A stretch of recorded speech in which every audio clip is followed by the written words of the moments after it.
ఇన్‌స్టాగ్రామ్‌లో ఒక వీడియో చూసానండి. ఎవరో ఒక అతను గురువుని ఎప్పుడూ కూడా దైవంగా చూడకూడదు, గురువుని ఎప్పుడూ కూడా పూజించకూడదు అనే విషయం ఒకరు ఈ మధ్య కాలంలో చెప్పారండి. నేను ఒక పద్యం చెప్పి దానికి అర్థం చెప్తాను చూడండి. గురు బ్రహ్మ, గురు విష్ణు, గురుర్దేవో మహేశ్వరః, గురుర్ సాక్షాత్ పరబ్రహ్మ, తస్మై శ్రీ గురవే నమః. అంటే మనకు ఇంత గొప్ప పద్యం ఏ గురువు దగ్గరికి వెళ్ళినా సరే ఈ శ్లోకం మనం చెప్తూ ఉంటాం.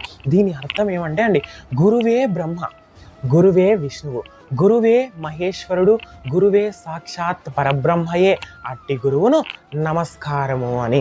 అండి మనకు ఒక్క విషయం అండి, మన గురువు అంటే మనకు భూమి మీద నడిచేటువంటి దేవుడితో సమానం. అటువంటి వాడిని పూజించినా తప్పు లేదు, దేవుడిలా చూసినా తప్పు లేదు.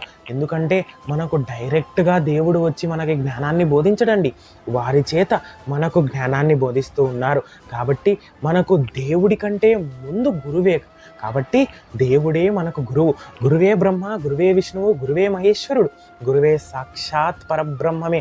అంటే మనకు ముందు గురువు కృప ఉంటేనే మనకు మోక్షం అనేటువంటిది లభిస్తూ ఉంటుంది. కాబట్టి గురువే దేవుడు. మనము గురువుని ఎప్పుడు కూడా తక్కువ చేసి వారిని తిట్టి ఇవన్నీ చేయకూడదు, వారిని కేవలం గౌరవించాలి అంతే.